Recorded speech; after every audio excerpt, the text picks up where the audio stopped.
Take long for the new finance minister, Freeland, to get straight down to work because there's a lot to do when we're trying to navigate economic uncertainty. As we mentioned earlier in the broadcast, we are awaiting some developments from both Freeland and the employment minister later today on this transition away from the CERB program. We want to talk a little bit more about what could be in store and the bigger picture of having this dramatic transition in such an important portfolio in the middle of a pandemic. Someone who has sat in that role is John Manley, also served previously as the Deputy Prime Minister. He's a senior advisor with Bennett Jones, and John joins us this morning. Nice to see you. Thanks very much for being with us. Morning, John. Thank you. Let's start with this news that we've just learned about over the last hour or so, that there's going to be some details today on how this government plans to start to make this transition away from the CERB program, moving back to EI. I guess one of the big question marks were that, if you're looking at the historical measurement of who classifies for EI, there are a lot of people who've been getting CERB who wouldn't qualify for that. Can you just give us a sense on how you've been thinking about this and what you might be looking for when the government has more to say about it today? Well, the key thing here is that it's a transition back to some kind of state of normalcy. There's a lot of anecdotal evidence out there that many people are choosing not to work if they can collect the CERB, just because the marginal benefit of working isn't that great. And why not stay home for $2,000 a month rather than work for $2,400? So I think this is going to be very important to get some sectors of the economy back up and running.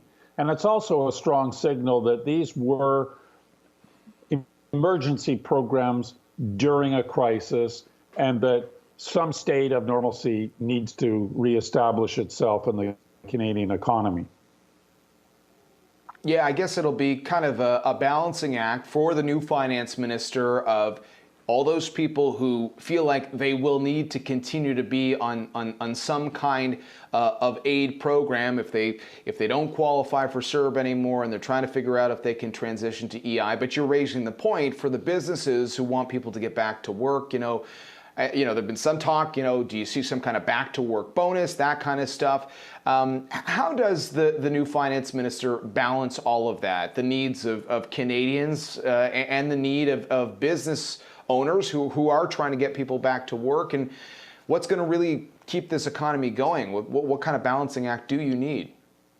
It's going to be very, very tough, and I think that Freeland inherits the worst situation from a fiscal point of view at a critical time that any finance minister has faced, certainly in modern times. And that's you put your finger on the crux of it. The current fiscal framework running a $300+ billion deficit is simply not sustainable. So she has got to find a fiscal anchor to really provide some sense of confidence to Canadians and to markets that the government actually can manage its financial house. So that's going to be critical. And quite frankly, I think there's going to have to be an acknowledgement that at some point, our economy and our society are going to have to balance risk against protection. We all do that in our daily lives in the normal course, but during COVID, we've moved to really reducing risk to the bare minimum in order that we protect the sustainability of our healthcare system. I'm not sure that can keep going, however tough that decision is going to be. You're feeding me something that we were talking about yesterday with the parliamentary budget officer who said, look, I know there's all this talk now about this throne speech that the Prime Minister is planning in the fall, where he's, in concert with the new finance minister, they're going to talk about this long-term economic agenda, but he still wants to see what you would normally see coming into the fall, an economic update. I guess how does that work when when it feels like we saw a change in power in finance because there were, at least to a certain degree, some tensions building? And clearly Freeland said, look, I want a united front with the Prime Minister, and clearly the Prime Minister wants to focus on this economic agenda and this throne speech, but what does that mean in terms of the timing of some kind of fiscal update, if you will, from the finance minister? Well, it's going to take a bit of time for her to really get her head wrapped around the numbers. So I have no doubt that she's capable of doing it. She's a very smart woman. She's shown skill in handling some tough files, but there's nothing quite like finance. And she has very strong officials backing her up in that department. So, but it will take a bit of time. And I think that she sent all the right signals. You can't really have a gap between the prime minister and the finance minister.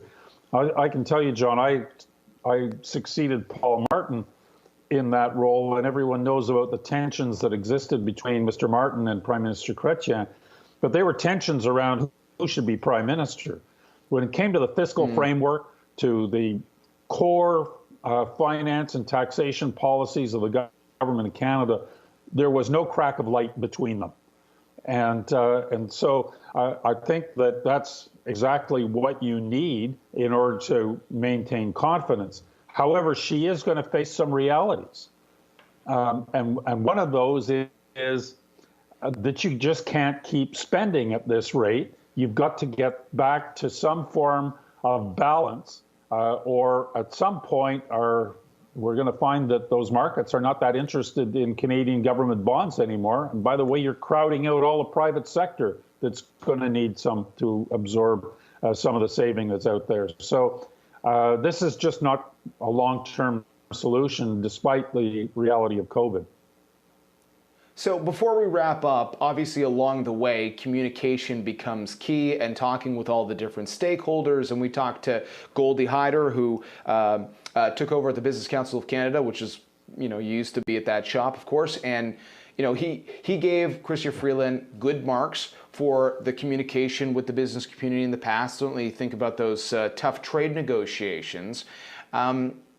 What has to happen with those dialogues, especially since there does seem to be this focus on a couple of key issues? I think about this push for a green economy. The finance minister at the end of the day has some say in the future of this pipeline ownership that we've got with the federal government. Obviously, we've seen some reaction from Alberta, some concerns about some of the headline commentary we saw earlier this week. So what kind of stakeholder conversations does she have to have with the business community in the meantime, while she is sort of buying some time to figure out, the fiscal framework going forward?